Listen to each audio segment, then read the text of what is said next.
Žiūrėkit, ką dar parodyti. Va.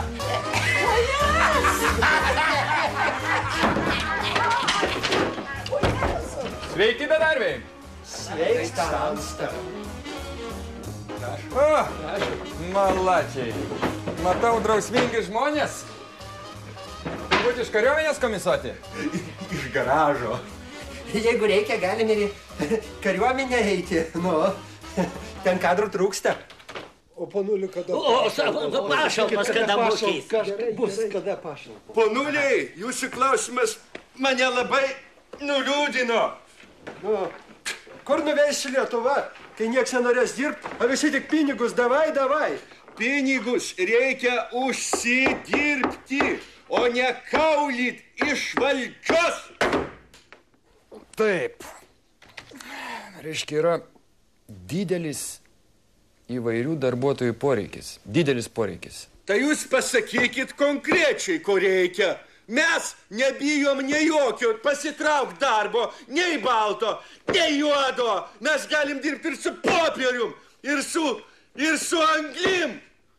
Kiekvienas darbas yra gerbtinas. Mums nebaisus netgi valytojos darbas. O, reikia. Čia Burekinė Aušros vartų gatvėje reikia valytojo. Eisit? Ne. Taigi sakėt, bet kokio darbo. Nu kaip čia? Nu, matot, mes toj čia Burekiniai esame vieną kartą pagėrę. Nu tai kam nebūna, jolki tau? Biški pasišiukšlina. Dar nepraėjo senaties terminas, mes ten negalim rodytis.